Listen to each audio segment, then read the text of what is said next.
Live from the bridge at the Launchpad Studios in Huntington, New York, it's Sports Talk New York with your hosts, Mark Rosenman and AJ Carter. Sports Talk New York is sponsored in part by Cardboard Memories, Clearview, Long Island, the law firm of Decolator, Cohen, and DePrisco, the Phoenix Tube Company, PIMS Incorporated, fueling brand performance for 30 years, Prince Associates for all your insurance needs, and Soho Table Hockey. Here are your hosts, Mark and AJ.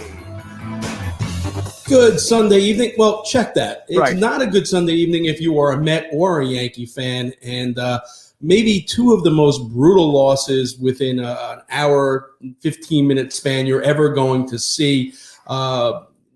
But before we bring John in, keep me from going Chris Russo on this. I am frothing at the mouth of what happened with both teams. Listen, the Yankees, it's a much more devastating loss than the Mets. I disagree. The bottom line is, let's do the read. We'll talk to John right now. It's time now for the Major League Baseball Report with John Coppinger, which is sponsored by Cardboard Memories, which is one of Long Island's most reputable memorabilia retail stores for over 29 years. The owner of Cardboard Memories, Scott Stamell, is known for his knowledge and savvy of authentic autographs. He's been featured on HBO Real Sports with Brian Gumbel. Cardboard Memories possesses the honesty and integrity one would want from a memorabilia source. Check them out on the web, www.cardboardmemories.com, or follow them on Facebook or Instagram. They're located at 6401 Jericho Turnpike, Comac, New York. Now, AJ is upset. I am upset. I mean, I saw this, listen, Gary Cohn saw it. I don't want to be mean, but the personality list, Anthony Recker saw it coming. Right. We all kind of saw it coming. When Cairo came out for the second inning, Cairo's been struggling. You're saying, why is Cairo in? And the only thing worse to have Trevor May in the game. Well, at that point also, Trevor May up until yesterday has righted it a little bit. He's had his up and down, but he was recently on a scoreless streak for a number of innings. So, 2, 3. But but the thing is, on top of it, when Cairo starts his second inning, Diaz is up in the bullpen. So already you're in Rojas' mind that he's going to use him for a 5 to 6 out save after he had a really good save the night before. Walk us through what you were thinking, how you would have approached it. I mean, for me, I would have gone 8th inning to Smith, 9th inning to Diaz. 8th inning to anybody and 9th inning to Diaz would have been fine. I mean, but I don't mean that snarkily. I mean, first off, you got Miguel Castro, who has really been the top flight reliever that you have that's been struggling. Right. And yet for as much as he's struggled, Rojas has given him a lot of innings. And that's what boggles my mind. He's getting chance after chance to come out of it, instead of being put in low pressure situations as he should be. And then with Diaz, you had him work the night before, and then you want to try and get him a 5-out save, a 2-inning save. That's rough. And you've got options in that bullpen going into the All-Star break where everybody's going to get rest. There was no reason to gas Edwin Diaz for multiple innings. Where is Lugo, for example? Lugo's the guy that they definitely will never use back-to-back nights. They've said that. Well, that goes back to last year. Except you go into the All-Star break, you need to get 1 out, get 2 outs. I wouldn't have gone. There are so many people in there. Look, John and I disagree with you a little bit. I think that's the time you need 1 inning. You want the game. Get DeGrom up. The other thing to look at with the Mets, though, on this is they take a 5-run lead in the first inning and do nothing after that. They almost coasted after that. And you got to say, what's going on? Why can't they put another run, 2 runs out? Look, at the end of the game, they had the shot. Nimmo hit a very hard ball. But it doesn't go play. 7 games over 5. Listen. But this is a series you had to take at least 3 out of 4. Look, you're playing what? When you say you had to take 3 out of 4, why do you have to take 3 because out of 4? This is the team you have to fatten up on to keep your lead in the division. That's why. So if they sweep the Pirates next week, what does this game mean? Nothing. It puts pressure on them because they have to sweep the Pirates. No, they don't. They have to sweep the Pirates. Well, listen, they are 7 games over 500. The bottom line is, yes, this was a game they should have won. This was a game that Rojas managed to win. You take every game that you can take the so-called easy ones. Look, the other thing. Wait. You can't make that statement. This is baseball, Susan. There is no easy win. All right, baseball. Any given day, there's no easy win, but you have teams that are easier to beat. And these are the teams you have to feast on. And they needed to feast on the Pirates, and they didn't this weekend. So who did the Pirates just beat up on last week? The Brewers, right? Yeah, that's the thing about the Pirates. They've been getting hot. They were getting hot before this series. And we've learned they can hit. Right. And we've learned they can hit. If they mean they can hit and they have a bad record, that means the pitching is suspect. Why, other than the one game, why couldn't the Mets do anything with their pitching? Well, it means because they've struggled with everybody's pitching. Not only that, right, and that's the problem. It means that their pitching was suspect earlier in the season. It doesn't mean, listen, what happens if the Pirates go on a run with these young kids that they're bringing up that are hungry and all of a sudden play over 500 ball over the remainder of the season? Then you're going to look back and say, that's a big what if. That's a big what if. But you can't listen. But it was a terrible loss. You know, they didn't lose ground except against the Phillies. Everybody else, they stayed the same. They're 3.5 games above the Phillies right now. They're 7 games over 500. And they're getting 7 games in the loss column, right? And they're getting people back. Right. And the Braves took another huge hit last night in terms of health. Starting to hit. It looks like Inforto's coming around. It looks like McNeil's coming around. Carrasco. But they need Carrasco. Right. So they need pitching. John, we've been going back and forth. Why don't you weigh in here on this? I think you're absolutely right. I think they definitely need Carrasco back, and I think if they're going to be in the market for somebody, it probably should be a starting pitcher. However, I do think if they get Chris Bryant on the cheap as a rental, I think that he could spark the lineup, lengthen it a bit, and they could run away with it. All right, talk about horrendous losses. All right, listen, the Yankees had their chest puffed out the other day. Aaron Judge, pointing to his jersey like he didn't have a device underneath. First of all, that moment to me was the equivalent of Xavier McDaniel and a bunch of the Knicks. With the brooms after they hadn't been in the playoffs for years and they won a first round against, I think it was the 76ers at that point. That was a cringe-worthy moment. Aaron Judge, win something. Okay, win something. Don't you're not even in the playoffs yet. They blow a 7-2 lead, and in the ninth. To add insult to injury, the guy who wins the game for us is the guy that Judge mocked. All right, hits a 3-run walk-off home run. Who lets his shirt be torn off afterwards, so you don't see anything underneath. This coming on the heels of what could have been a defining moment for the Yankees this season in Cole's unbelievable start the other night. This to me is extremely devastating. And this, had they lost 2 of 3, this particular game could have spelled the end for Aaron Boone. It definitely could have been. I feel like he's been on watch since the Mets series, since the Subway series that he's been on. His seat has gotten hot. I also found it funny that when Boone came out to the mound, Garrett Cole would not let him get an award edgewise. It was like if you looked at that and you didn't know who the pitcher was and who the manager was, if you had no idea, you would have thought that Garrett Cole was the manager. Aaron Boone couldn't get an award in edgewise. It was hysterical. Absolutely. But to lose that game today, it undoes all of that good feeling from Saturday. And I'm not big on, this could be the game that propels them to the top, because baseball is a very funny game. And losses like Sundays are always around the corner after wins like Saturdays. But that win on Saturday, if you were gonna bounce back and go on a run from any win, that was the one to do it, and they've completely wasted it by blowing a 5-run lead tonight. Agreed. All right, Johnny, we'll speak to you next week. John Coppinger, heard here each and every week on Sports Talk New York on the 365 Sportscast Network. Take a quick break. On the other side, we're going to talk to a 6-time All-Star and a guy who played in what I consider one of the greatest All-Star games ever, the 1971 All-Star game. Keep it tuned right here. Don Kessinger right after this. Do you own a business? When is the last time you actually had a visit from or even spoke with your insurance representative? Did your current insurance agency sell to another firm or maybe merge, leaving you without the attention you deserve? Prince Associates is a provider of commercial insurance nationwide and represents some of the finest insurance carriers in the industry. Prince Associates has been representing commercial clients since 1965, and we continue to grow and offer our personal services in a competitive and ever-changing market. If you want back the insurance relationship you deserve, reach out to us, 516-822-6550. That's area code 516-822-6550. And ask for Leith or Craig, or find us on the web at www.princeins.com. And welcome back to Sports Talk New York on the 365 Sportscast Network. Joining us now is a man who was one of the Major League Baseball's best shortstops for 16 years. He played for the Chicago Cubs, St. Louis Cardinals, and Chicago White Sox. He was a 6-time All-Star. His defensive skills earned him back-to-back Gold Gloves in 1969 and 1970. He was a player manager for the Chicago White Sox, the last player manager in the American League.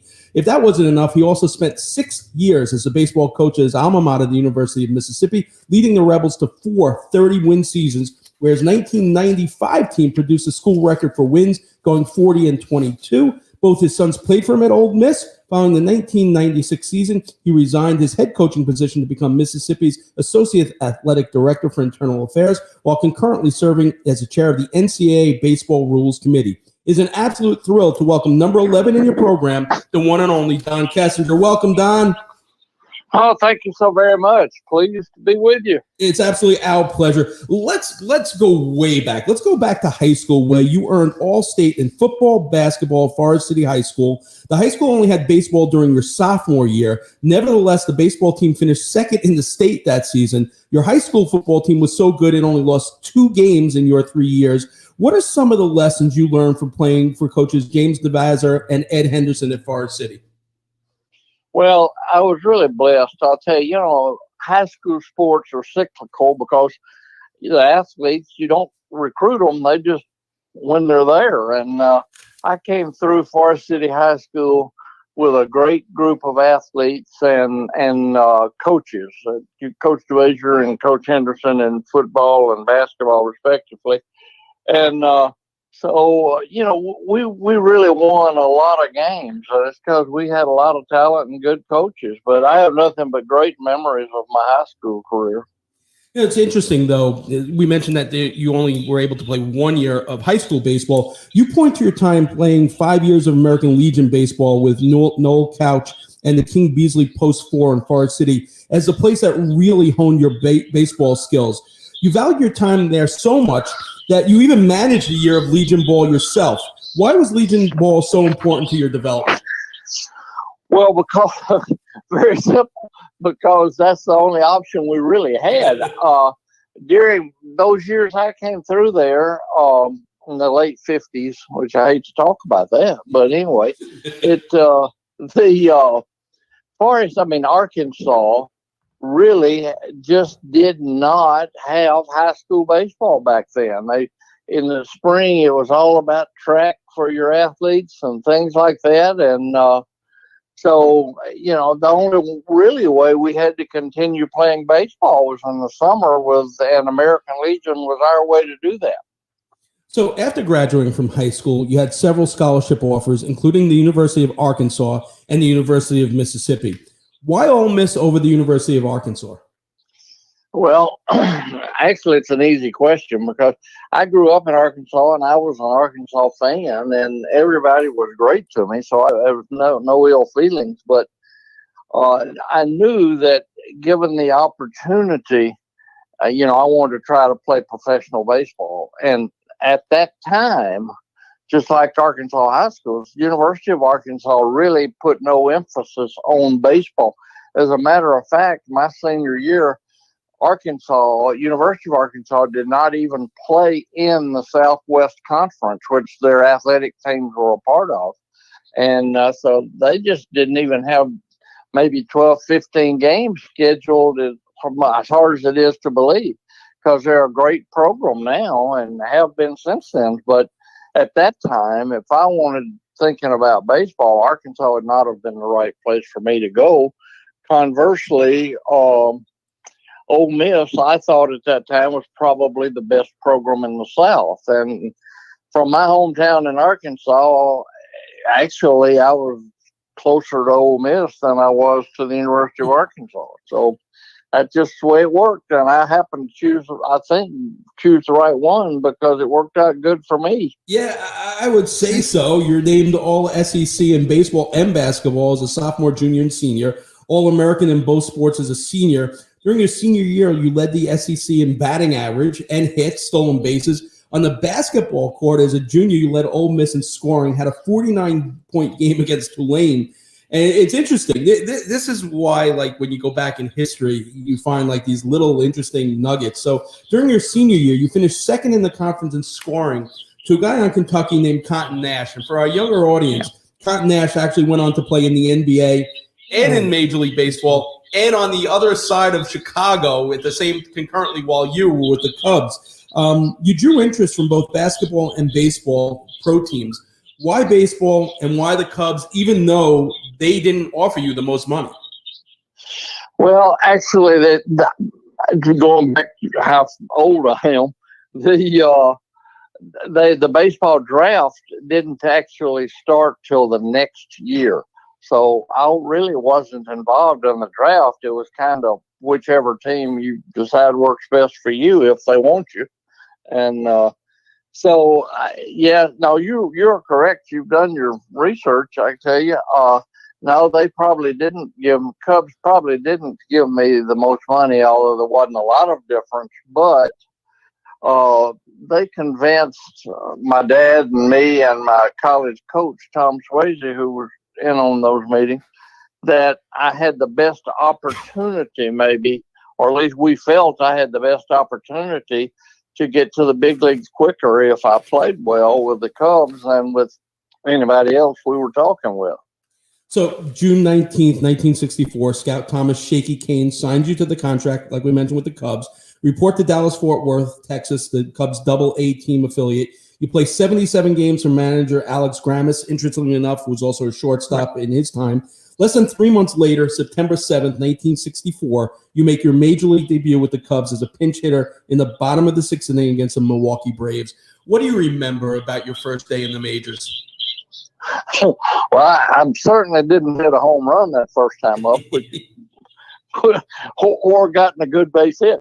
But no, it was just thrilling. Honestly, it's just thrilling to walk in that big league clubhouse, put that uniform on, and run out there and get a chance to participate. And so I didn't really know that I'd be with Chicago that long, but it worked out really well for me. And the fans were great to me, and the organization was great to me. And so, I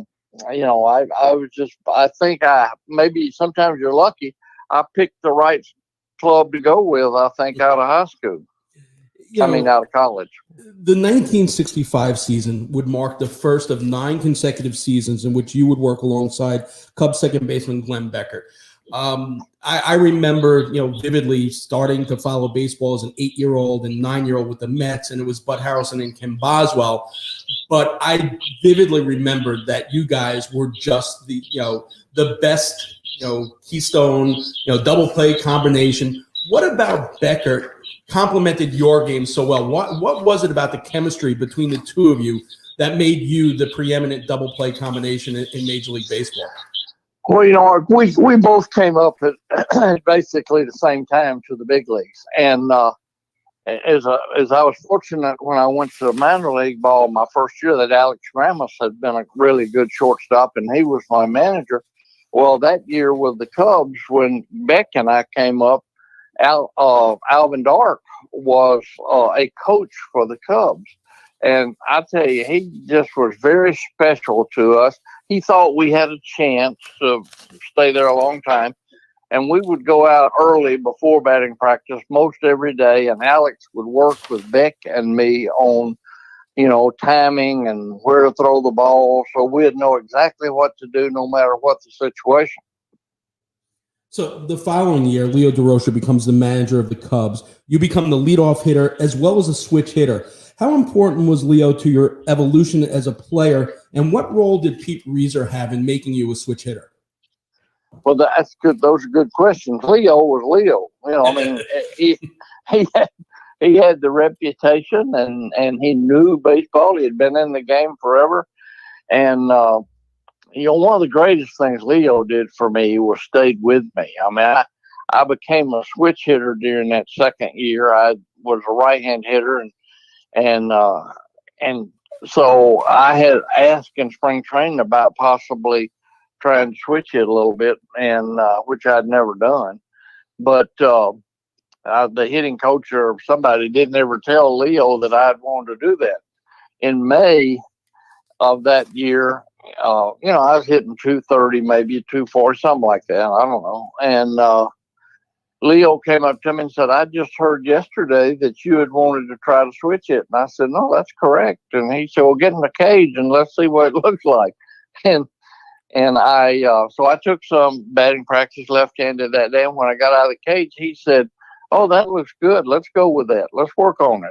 Starting today, we'll work on it and for a little while. So anyway, Leo, as only Leo could do it, the next day, we happened to have a pretty good lead on Houston. And he called me down in the middle of the game. He said, this might be a good time for you to try to switch it. One thing I was convinced of at that time, that early stage of my career, that I wasn't going to tell him no. And so anyway, I said, okay, let's give it a shot. So I went up there and I actually hit the first ball pretty hard, a line drive to the shortstop. And then the next time I batted, I hit a line drive to the center fielder, both offers, but nonetheless, it was encouraging, And but I hit left-handed the rest of the year, and as the season went on, it was tough, and my average started going down. And I recall asking Leo after one game, a month later maybe, and I was down to 200 or something. And we're walking off the field after a game, and I said, Skip, you think maybe we ought to wait till spring and work on this? He said, no, we're not going anywhere. We're not going to go anywhere this year. So you just keep it up, keep doing it. And I said, well, okay. So that's what happened. And seriously, second half of that year, I hit a little over 300, I think, and ended up at 266 or 7 or somewhere in there. So I give Leo all credit in the world. I was ready to postpone that for a while. And he just said, no, this is the right thing to do. If you just tuned in, we're talking to 6-time All-Star, 2-time Gold Glove winner Don Kessinger. You mentioned Leo and the impact he had on you, but not only that, you take a look at that 1969 season, and if you go back in history and you analyze what that season could have been, it could have been such a magical year for the Cubs. The Cubs start the regular season going 16-7 in April. They have a 2-game lead over the Pirates. June 15th, you set a major league record when you played your 54th straight errorless game. July 4th, you started a 2-run rally off, unheard of at that time, Bob Gibson in the 10th inning. The Cubs win that game 3-1. You had 3 hits, make 2 outstanding plays in the field. At that point, you're also the only Cub that played every inning of every game that season. You're then named as a starter to the National League All-Star team, along with the entire infield of Banks, Beckert, and Santo, and catcher Randy Hundley. Do you remember the feeling heading into that All-Star break at 61-37, which was the best record at the time in the National League, second best in all of baseball? Oh no, I vividly remember, and it was a magical year for us. It was one of those deals. It's the best of times and the worst of times. We were doing great. The city loved us. The whole thing was people going crazy, and but then we get the last month. The Mets just played phenomenally. They really did. Of course, they had that great pitching, and they just played great. They got every big hit they needed, at least where we were concerned, and no matter how hard we tried, it was one of those. The harder we played, the behinder we got. But they were great. I can't take anything away from the Mets except to say I thought they were the second best team in the National League. Well, Don, this is A.J. Carter, and some of us remember watching from the other side, watching the Mets make their advance and we're following the team closely and watching as they're advancing on the Cubs and the lead's narrowing. And it comes to September 9th, 1969. There's a game at Shea Stadium, and you're at bat, and a black cat comes onto the field. So people saying here that was the turning point thing. From your perspective, tell us about the black cat incident. It's one of those deals that I just had to grudgingly give them, whoever got a black cat in the stadium and turned it loose where it walked across in front of our dugout. I mean, I can't imagine that was an easy thing to do. So I don't believe the black cat had anything to do with it, but I sure did give a lot of credit to that dude that did it. And, and Santo, maybe a little more superstitious than me, Santo was in the on deck circle there swinging a bat, and it freaked him a little bit. And anyway, none of us thought the Black Cat did anything, but I can tell you those 2 days you're talking about, Seaver and Kuzman did a lot. Yeah. And it's also interesting because, over the course of the 15 plus years AJ and I have done the show, we've spoken to a lot of the 1969 Mets, and I know that Leo DeRocha was one of the greatest managers, and also you take a look at that roster you had, it'd be hard pressed to bench an Ernie Banks for even a day, or Beckett or Santo or Kessinger or Billy Williams. But one of the things they point to is, that the fact that you guys had to play all those day games at home, and Leo didn't platoon, and they kind of felt that come September you guys were gassed. Do you subscribe to that theory? To a degree, I do. I would have to tell you, if you asked me at any point in time, do you need a day off? I said, heck no, we're in the middle of a pennant race, So I can't really blame Leo for that. I do think that that playing all day ball with no lights, and it was a hot summer by Chicago standards, and I do think it took a toll on us.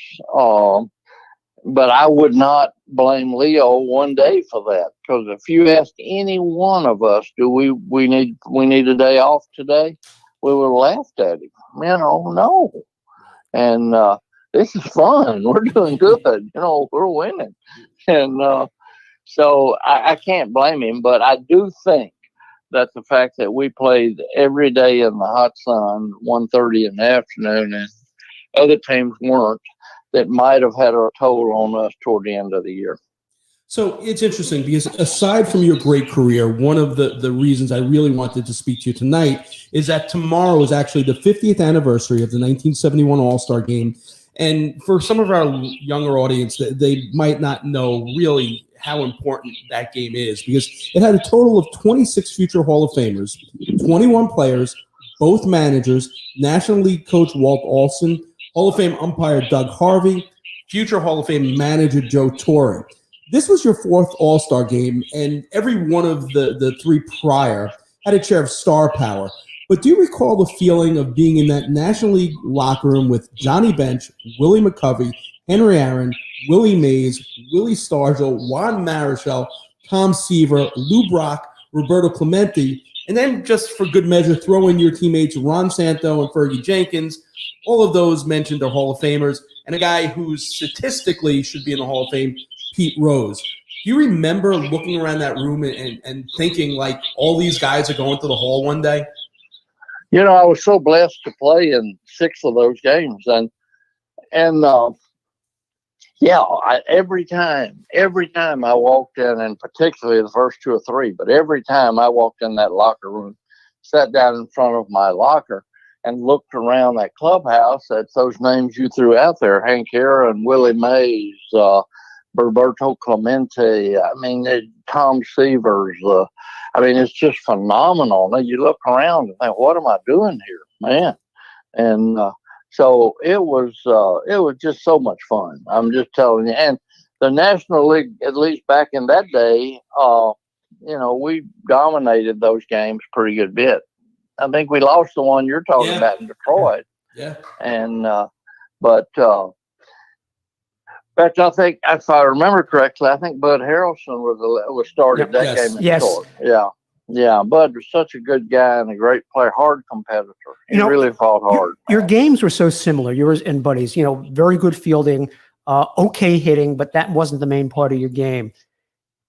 They're on the team that, at least in '69, going the next few years after that, were your main competitors. Do you ever feel any pressure being compared to Buddy and looking at your games and think about that? Yeah, a little bit. Back then there weren't so many sports agents and or long-term contracts, and so it was kind of negotiate with your general manager after each year. And I'm sure during that period of time, Bud's name and mine were compared by one or the other of us, and because our numbers, everything was pretty similar to that, but you're 100% right. I mean, if they were going to lose any part of our game, they didn't want it to be in the field. So.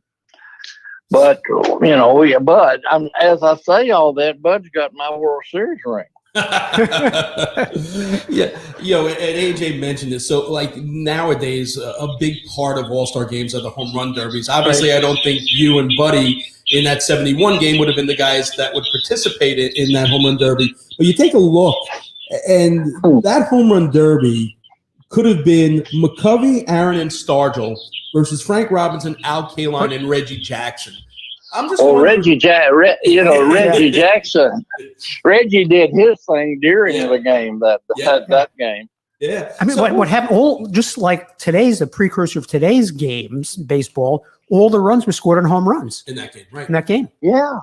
I mean, this Futures game they played today, and I wasn't watching that closely, but shoot, there were a lot of home runs in that Futures game today. Yeah, it's all about launch angle these days. But so here's what I really find interesting. October 75, after 11 years with the Cubs, you're traded to the St. Louis Cardinals. After a good season in St. Louis, August of 77, you're traded to the White Sox. The Chicago White Sox hold the Don Kessinger night, September 8, 1978, with 31,000 Chicago baseball fans, according to Baseball Digest, evenly split between Cubs and White Sox fans, are there to thank you for being Chicago's shortstop for all those years. I have to think that day, getting that adulation was great, but wearing a White Sox uniform, it had to feel kind of strange, right? Oh, it was strange. And but I had seen Ron Santo, my buddy, go from the Cubs to the White Sox a couple of years earlier, and it was just one of those things that didn't really work, And so when Bing DeVan from the Cardinals called me and said, "We've traded your contract to the White Sox," I said, "You really?" And, no. So I called Bill Beck, and he said, we were talking about it, and I said, "When do you want me?" I was in St. Louis. I said, "When do you want me to get there?" He said, "You haven't seen us play a lot, have you?" I said, "Well, no, but I know you're tied for first place right now with the Yankees." And he said, "Yeah, but defensively, you need to get here tonight." And so anyway, it was kind of that's kind of a relationship I have with Bill. And my first game there, I will tell you this, not any way other than you'll understand what I'm saying. I didn't know when I dressed out for that game against the Yankees and that night in Comiskey Park, it was a full house because they were literally, I think, tied. And I thought, oh boy, man. And so anyway, I got there and I wasn't starting, and that was good probably. And Bob Lemon, who's a great guy, and if you can't play for Bob Lemon, you probably couldn't play for anybody. He's a great guy, good manager. And he came down in the middle of the game to me, or late in the game, and he said, "Hey, Kess, you, if Lamar Johnson gets a base hit, I want you to go run for him." Well, there were two odd things about that. Number one, I used to run pretty good, but my last couple of years, I don't recall pinch running for anybody. But and so I said, okay. And I'm thinking, oh my goodness, if I run out on the field to run for, I don't know if I'll make it to the base. Somebody shoot me. I mean, I just had no idea what the reaction to Chicago fans, where I'd spent those years with the Cubs, and I think it's first time and only time in my career I probably was pulling for a guy not to get a base hit. It seemed. But anyway, Lamar hit a double, and Bob Lemon told me to go. So I started out there literally. I'm like, "Ooh, okay, here we go." And I ran out to second base, and literally they gave me a standing ovation that really lasted a couple of minutes. And it's the greatest feeling I think I probably ever had, because it was just so unexpected, and it was just like you said earlier, just glad to have you back. And so Bucky Dent came over to me. I was standing on second base, and I recall he came over and he said, "What'd you do to these people?" And I said, Bucky, I don't have any idea, but don't you say a word. You go back and play shortstop. And so anyway, it was a great night for me, and one of those things you'll never forget. And Bill Veeck respected you so much, he made you the manager of that team, which also you were the, and interestingly enough, the person that took over for you, Tony La Russa, is now the manager of the Chicago White Sox again. But you know, I told Tony, not too many years ago, I ran into him somewhere. He was doing a signing, and I stopped by to say hello. And I went and I said, hey, if I'd been a better manager, you had never been in the Hall of Fame. So tomorrow is not only the 50th anniversary of the 1971 All-Star Game, a great All-Star Game. It is the 42nd anniversary of maybe one of the darker, if not the darkest nights in baseball history, and that was Disco Demolition Night. So tell us your memories of what happened that night as the manager of the White Sox. What went through your mind, seeing what was going on the field between the two games, and whether you wanted to play the second game? I'll tell you, anybody that hasn't heard of Disco Demolition or seen it they need to Google it, and just Google Disco Demolition, and because it was quite a night, and it's one of those things that we were between games of the doubleheader.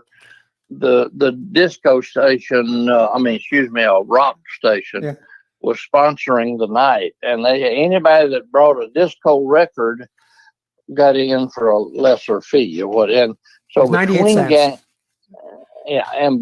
games of the doubleheader, they were going to pile them all in center field and blow them up. Disco Demolition, disco records, and it's between games, but you could just feel the tension come, just sensing, and the crowd was chanting stuff they shouldn't have been chanting, and it was a scary night. And between games, I'm thinking, boy, whoever's doing this thing out there, I think his name was Steve Dahl, the DJ. I said, please don't rile them up anymore, because this is not real good. And so, but he came out and he did just the opposite, really. He just stirred them up, and they all came piling out of the stands. And I'm going to tell you, there's probably 6,000, 7,000, 8,000 people on the field with torches and everything else. And so I told the players, let's go back in the locker room. So we went in the locker room and locked it up. And they called me from upstairs a few minutes later in the press box and said, the umpires want to meet with you and Bill. And he said, they say they don't, no forfeit or anything, but they want to meet with you. And so I said, well, where is Bill? And because I was in the locker room locked in, I said, where is Bill? And they said he's out in the middle on the infield out there trying to get people back in the stands. And so I went out, and Bill was standing in the middle of on second base, and he had a mic with him, and he was saying, would you please get back in your seats? Would you please return to your seats so we can play this second game? And I just went up to him, and I'm weaving in and out of people out there. And I just wanted to be on. So Bill, umpires want to see us. And he said, we're not forfeited. We're going to play this. I said, okay, let's go talk to him. And so we went in, we met with umpires, and they told us that it just wasn't a situation they felt we needed to be playing, and that, but there's no forfeit involved. It was just postpone the game till a later date. And eventually Bill said, no, we're playing. And so it must have been an hour between games, but they got the field back ready to go, and we walked out on the field, and the umpires walked out and said, field's unplayable. Game's no game. And didn't make Bill very happy. But anyway, we didn't play, and it was an unbelievable night that I guess I've answered that question as much as any other. And it's just, but by the way, we got a telegram the next day that said we had forfeited from the league office that said we'd forfeited that. After all that, it's amazing. Don, thank you so much for your time tonight. We would love, and this is what I want to circle on my calendar. We want to have you back when your grandson, Gray, makes it to the majors, currently playing in AA with the Houston Astros, who had a very good day today. So thank you so much. It was a thrill speaking to you tonight. I appreciate you. I'm sitting here, I'm technologically not that advanced, but my wife helps me. But I'm sitting here while I was talking to you and was watching Gray, my grandson, play tonight in Corpus Christi. In fact, he came to the plate just a minute ago and got a base hit. So that's a good start, see? Awesome. Thanks so much. We look forward to speaking to you when he makes his major league debut, hopefully this year or next. Thank you. And tell Bud Harrelson, Cleon Jones, and all those people, I don't like them very much, but I appreciate that. You got it. I appreciate what they did, and they were really good. Awesome. Thanks so much, Don Kessinger, 6-time All-Star, 2-time Gold Glover. Take a quick break. On the other side, we'll talk NHL hockey with Russ Cohen. The Phoenix Tube Company Incorporated is among the country's leading manufacturers of structural ornamental stainless steel tubing, rectangles, squares, and processed flat bars. The company takes pride in its everyday commitment to quality and customer service. The philosophy of the company has been and continues to be to support the growth of the stainless tube market through distribution and service centers throughout the country. Ornamental and structural stainless steel tubing is used for a wide variety of aesthetic and mechanical products where superior finish and corrosion resistance are required. Some products manufactured include tubing for mirror bracket arms, boat rails and ladders, washroom grab bars, swimming pool rail products, medical equipment, automotive step bars and trimming, as well as structural framing for food processing equipment. For a quote or for more information on how the Phoenix Tube Company can meet your ornamental and structural stainless steel tubing needs, visit them on the web at phoenixtube.com or call them toll-free at 1-800-526-2124. And welcome back to Sports Talk New York on the 365 Sportscast Network. It's time now for the Soho Table Hockey NHL report, sponsored by our friends over at Soho Table Hockey. Visit sohotablehockey.com to learn more about their great product. Order your custom game. You can choose your wood, center ice, logo, and even the team matchups. Go ahead, drop the puck. You'll love Soho Table Hockey so much you won't be able to stop playing. The team that did stop playing is both the Montreal Canadiens and the Tampa Bay Lightning. Tampa Bay Lightning are the Stanley Cup champions back-to-back years, but right now I have to imagine they are in what us in the NHL industry call cap hell. What is this team going to look like next year? Who is going to be the casualties of being roughly, I guess, 18 mil over the cap, something like that? Well, I don't think it's that much. I think it's 5. And remember, you can run 10% over during the summer. Here's what I think could happen. I think I was told Victor Hedman had either a knee or a hip that's going to need operated on. Would I be shocked now? Oh, yes. No. Yes. He'll be back for the playoffs. So would I be shocked if that happens? Would I be shocked? Would I be shocked if Julien Brisebois somehow gets Seattle to take Tyler Johnson, whether they do it out of the goodness of their heart or they get a draft pick or something? Would that shock me? No, that wouldn't shock me. I know everybody says Barclay Goodrow and Coleman are gone because they can't sign them, but there's 2 things that could happen. First thing is they could sign him if they both decided they'd come back on a 1-year deal and kind of take Brisebois' word for it that they'll re-sign him to bigger deals next year to keep the core together. You never know. I know people nowadays say that's impossible, will never happen, but these guys are so good as a line that you never know. Or the other thing could be, again, you could run over with that cap number. You don't know who's going to still be injured by the time the season starts either. Right. So could I see this team having guys going in and out of the lineup, seeing them sort of skirt the cap rules again and losing Johnson's money and then maybe Hedman's during the season? Like, everybody thought they couldn't take on David Savard's money, and magically they could. So why do I think they can't keep those guys either?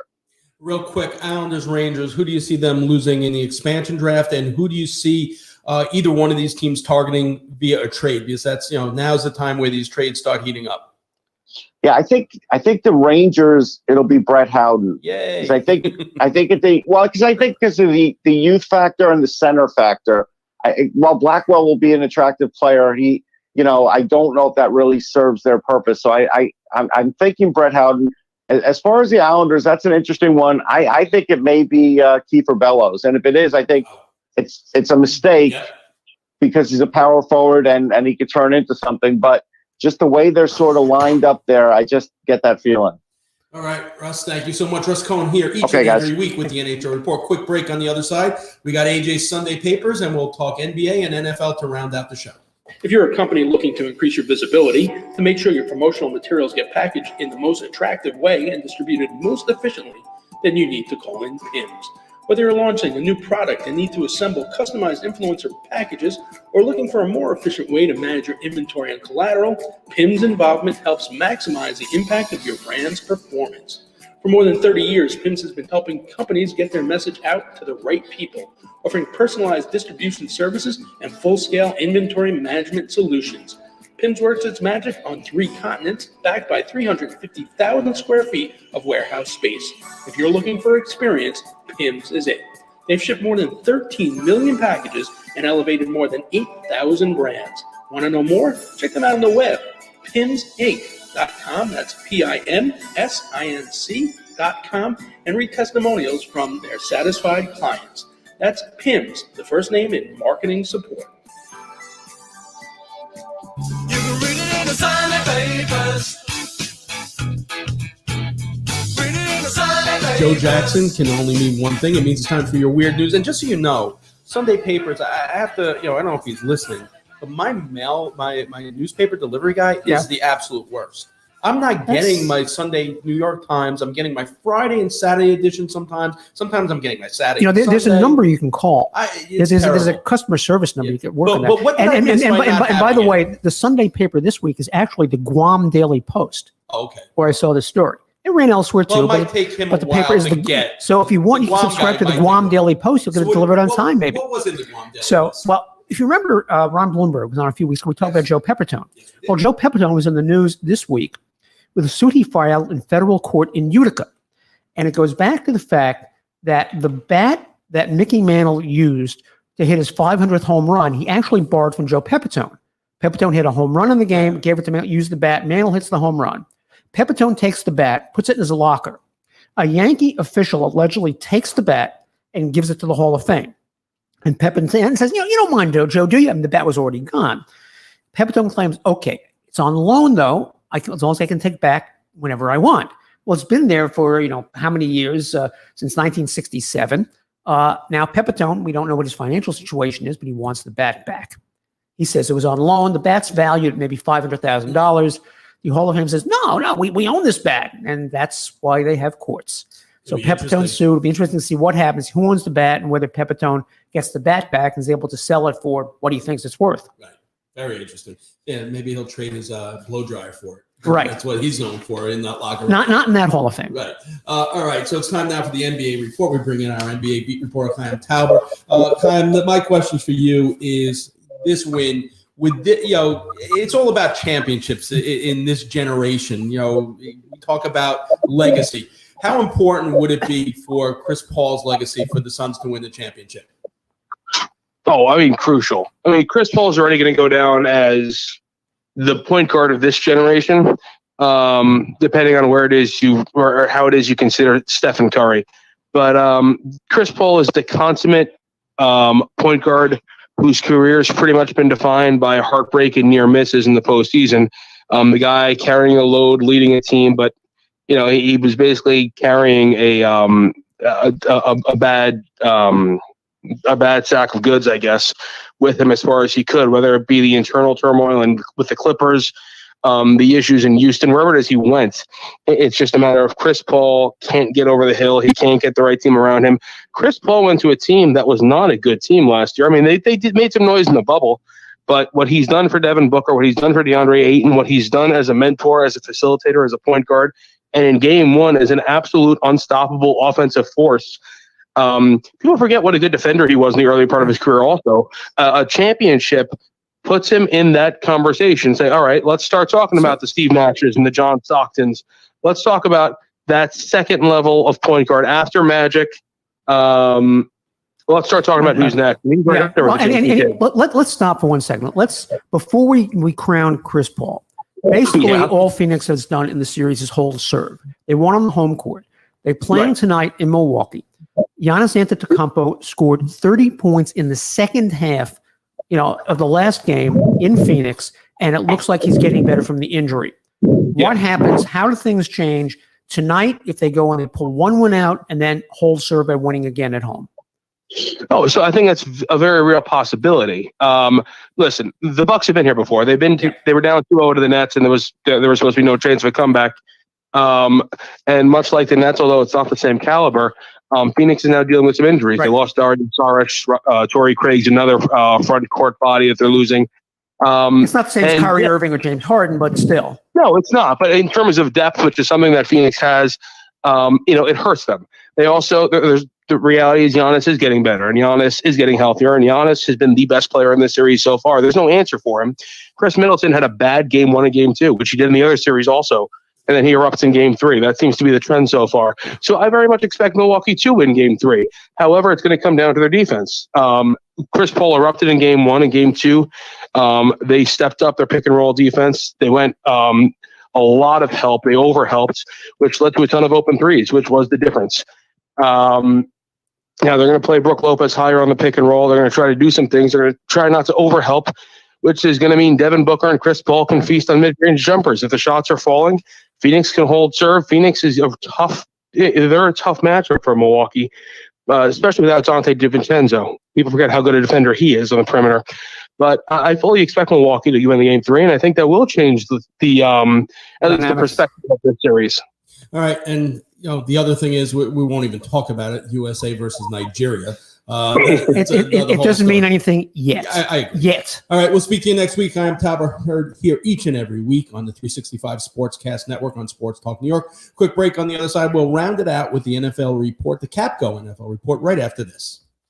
Decolator Cohen and DePrisco, LLP, is pleased to introduce their website, policeofficersrighttosue.com, as an educational and informative site designed to instruct members of the law enforcement community of their civil rights in line-of-duty accidents. Many law enforcement members are not aware of their rights to sue and fail to bring lawsuits within a specific time frame, thereby forfeiting their ability to seek rightful compensation against those parties that cause officers to be injured. PoliceofficersRightToSue.com provides successful past results of line-of-duty lawsuits. These examples range from officers being provided with inadequate equipment, RMP accidents, slip and falls, and station house mishaps. If any law enforcement member has a question regarding a potential lawsuit, they can contact DCD at policeofficersrighttosue.com or at 1-800-901-1LAW. That's policeofficersrighttosue.com or 1-800-901-1LAW. And welcome back to the 365 Sportscast Network, Sports Talk New York, this Sunday night. Mark Roseman, AJ Carter. It's time now for the Capco NFL report with Jay Retcher. Stanley Cup time is here. That means before you know it, you got to get those windows and doors ready for the summer. Let the fresh air in, bugs out with a Clearview retractable screen. Clearview retractable screen system comes standard with a lifetime warranty and the patented speed reducer so it will not snap back. You get the luxury of a screen door, sleek low-profile design without the hassle of a bulky storm door or sliding screen door. Call 631-440-1100 for a free estimate. That's 631-440-1100 or visit them on the web at clearviewlongisland.com. Something that we don't really have a clear view of is the future of Aaron Rodgers. Well, he's still holding out for a final decision on the host of Jeopardy. No, I don't get. I mean, he's under contract through 2023, but yet he tweets out this thing that he's got a lot of thinking to do this week. Does that mean he wants to retire? Does that mean he's going to force them to trade him? Where is the Aaron Rodgers story headed? Well, it's funny that you guys asked that because it seems like there's a developing chapter every week, whether it's that or whether it's his latest discussion about mental health or whether it's him sidestepping the question during the golf match with the fellas. Yeah. To me, I just think out of all this stuff, it's a big smokescreen. And at the end of training camp or even at the beginning, sometime during training camp, he's going to walk right out there with his helmet and he's just going to be like, hey, guys, I'm here. And then we're just all going to be – and we're going to all say, hey, remember when all that brouhaha we were talking about a couple weeks ago, we thought it was a big deal? I just think this is smart. It's $37 million. Even if he does trade him, who's paying him that kind of money right now? This late. I mean, training camp's going to be here before you know it. And I don't think anybody. Yeah, I mean, would teams like Denver turn down Aaron Rodgers? No, but I mean, I think they look like going, come on, this really isn't a possibility. Is he though trying to get them to do something between now and maybe the end of training camp and the start of the season in terms of the roster and weapons or helping? Is this part of a move on that? I don't think so, because I think it's so far late in the game. You're not going to do anything like that right now anyway. That's the thing. Well, I mean, you're going to have to wait a couple weeks in the training camp. Teams get injuries, guys get cut, stuff like that. So there's nothing that you can really do on that front. I think he's just kind of sick of the whole situation, and I'm sure that he's just kind of counting down the days for training camp. This is just kind of meddlesome stuff to keep everybody occupied. It's kind of a bad play on his part, because I think his teammates, I have to think that act kind of wears thin on teammates, and he's got a great legacy. I love the guy, but you know what? Just shut up. To some extent, it's also helping that the Bucks are in, the NBA Finals. It's taking some of the publicity Milwaukee away from this chat. But it's very interesting. The one other football story is that it looks like former Cowboy and Panther defensive end Greg Hardy's MMA career might even be shorter than his NFL career. Guy was knocked out in a minute in his UFC fight the other night. Did you see it, or have you seen it? Did you sneeze and miss it? Yeah. Don't blink, because you know what's funny, guys. The party I was at last night, I was one of the only guys that pick against him, because you look at the two body types of the guys. You're like, hey, Greg Hardy, it looks like he should take this fight, no problem. But I give Hardy credit for the MMA front, because he's really worked hard outside of last night's decision, notwithstanding.